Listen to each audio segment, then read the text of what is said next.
Selamat pagi anak-anak yang terkasih. Salam sejahtera buat kita semua.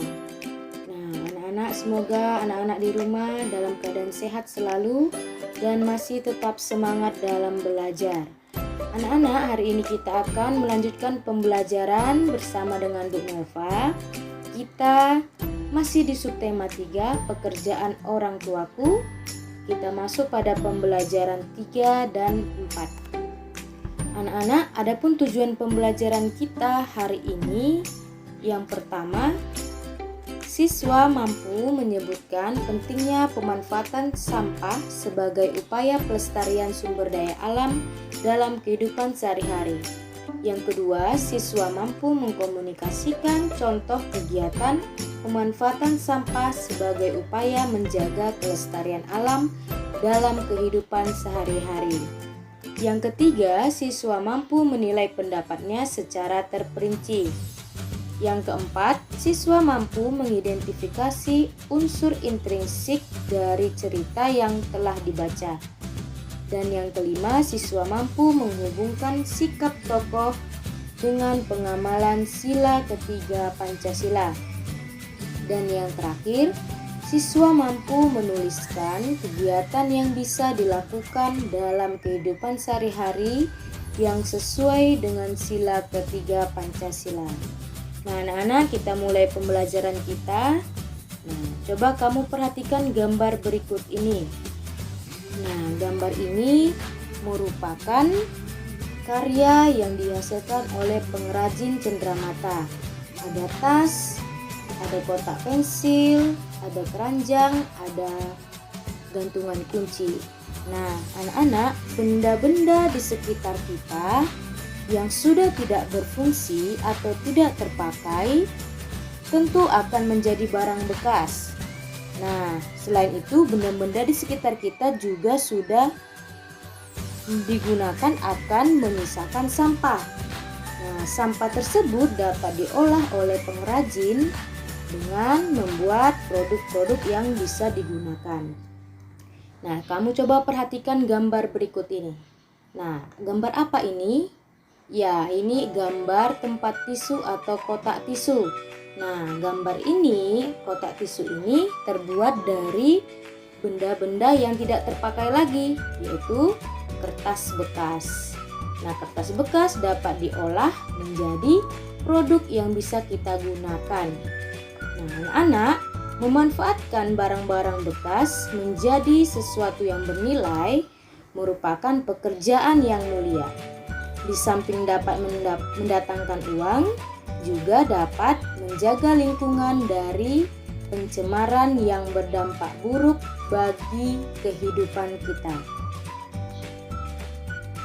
Nah, pemanfaatan dan pengelolaan sumber daya alam akan menghasilkan buangan yang disebut limbah.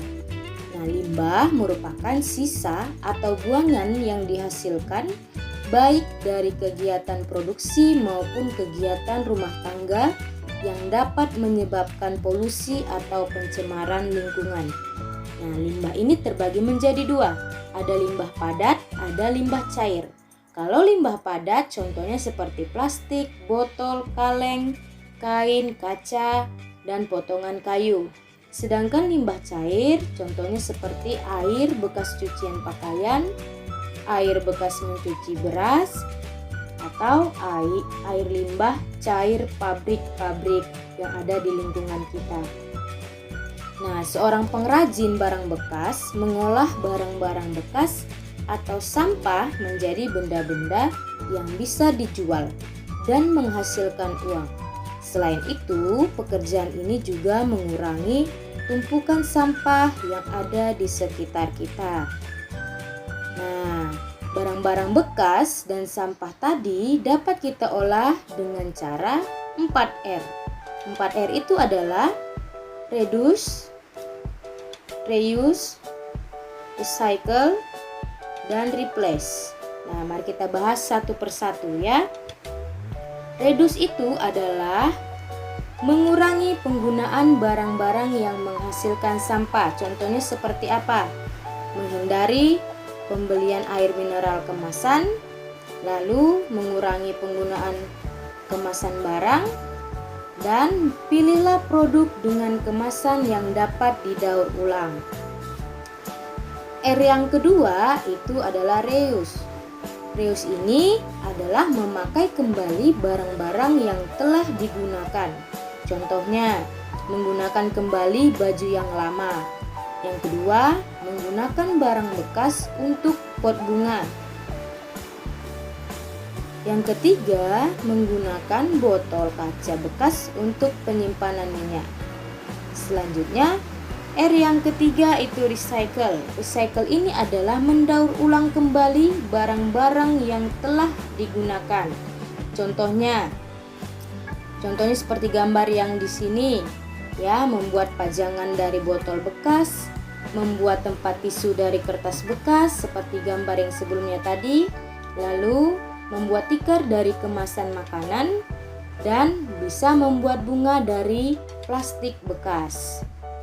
Ya, R yang keempat itu adalah replace. Replace ini adalah mengganti barang sekali pakai dengan barang yang dapat dipakai berkali-kali atau tahan lama, atau barang yang ramah lingkungan. Contohnya, mengganti penggunaan tas plastik dengan tas kain atau keranjang belanja. Yang kedua, mengganti penggunaan tisu dengan menggunakan sapu tangan.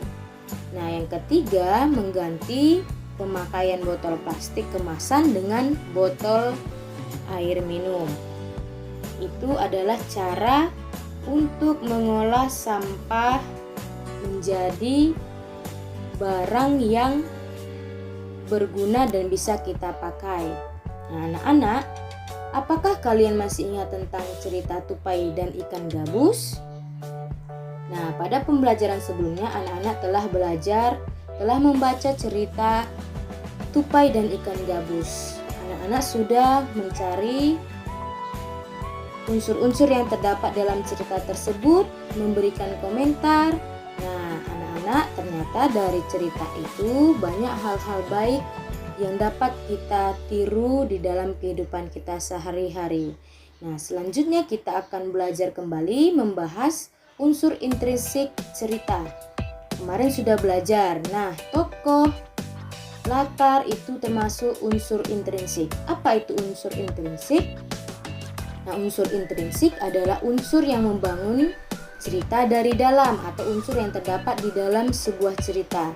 Apa saja? Nah, yang kamu cari kemarin, tokoh, watak atau penokohan, latar, alur, tema, amanat atau pesan moral. Nah, sekarang kita akan membaca cerita tentang pentingnya budaya tegur sapa yang ada di buku siswa halaman 118 sampai 119. Nah, dari cerita ini Ibu bacakan secara singkat. Pentingnya budaya tegur sapa. Senangnya tinggal di desa Serehwangi. Kedekatan hubungan antar warga membuat mereka saling menjaga. Tidak semua warga desa Serehwangi merupakan penduduk asli. Sebagian warga merupakan pendatang. Mereka masuk ketika kampung ini dibuka sebagai wilayah transmigrasi. Walaupun demikian, perbedaan asal-usul tidak merenggangkan kedekatan mereka. Nah, kedekatan antar warga dimulai dengan kebiasaan saling tegur sapa. Ketika berpapasan di lorong antar rumah, di jalan atau di pasar, tak pernah terlewat untuk saling menegur. Sekedar mengucapkan selamat pagi, selamat siang, selamat sore, sampai bertukar kabar atau berbincang sejenak. Semua saling kenal, semua saling peduli. Nah, cerita ini bisa anak-anak lanjutkan dengan membaca cerita yang ada di buku siswamu halaman 118 sampai 119. Anak-anak baca ceritanya dengan sungguh-sungguh.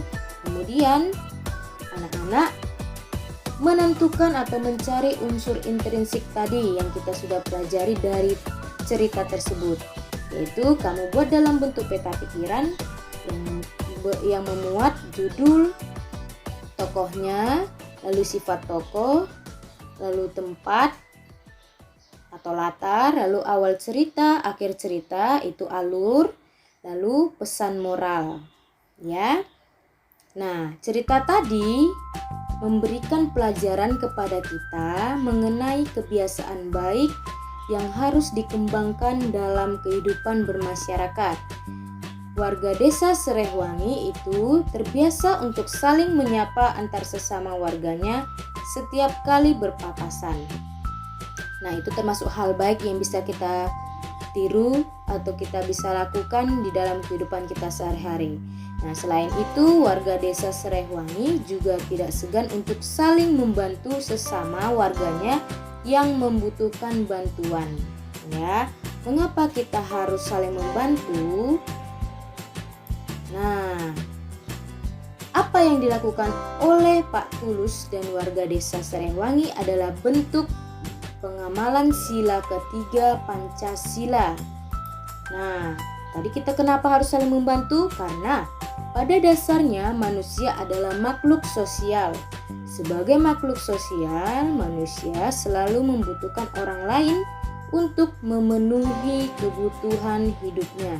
Jadi kita manusia ini adalah makhluk yang tidak bisa hidup sendiri, tapi hidupnya bersosial atau saling membutuhkan antara satu dan yang lain.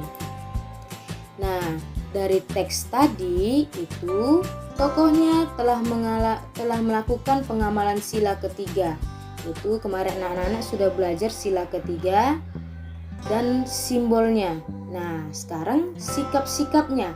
Semangat persatuan juga dapat ditunjukkan melalui tindakan. Nah, contoh tindakan yang sesuai dengan sila ketiga. Yang pertama, membiasakan gotong royong dalam kehidupan sehari-hari. Yang kedua, menghargai keberagaman dalam masyarakat. Yang ketiga, menggunakan bahasa Indonesia dengan baik dan benar. Yang keempat, mengharumkan nama bangsa. Yang kelima, mencintai produk dalam negeri. Dan yang keenam, rela berkorban demi bangsa dan negara. Masih banyak lain contoh tindakan yang menunjukkan semangat persatuan antar bangsa Indonesia. Oke, kamu paham ya? Selanjutnya, setelah kamu mengerti itu, setelah kamu pahami, anak-anak mengerjakan tugas. Yang pertama, tulislah unsur-unsur intrinsik dari cerita pentingnya budaya tegur sapa dalam bentuk peta pikiran. Contohnya seperti buku yang ada dalam buku siswa halaman 118 sampai 119. Yang kedua, anak-anak silakan tuliskan 3 kegiatan yang dapat kamu lakukan untuk memanfaatkan sampah. Tadi sudah Ibu jelaskan beberapa contohnya, sekarang kamu mencari lagi contoh 3 kegiatan yang dapat kamu lakukan untuk memanfaatkan sampah. Nah, anak-anak, sekian pembelajaran kita hari ini. Semoga anak-anak dapat mengerti apa yang Ibu jelaskan dan dapat anak-anak terapkan di dalam kehidupan sehari-hari. Tetap semangat dalam belajar, selalu menjaga kesehatan. Tuhan memberkati. Terima kasih.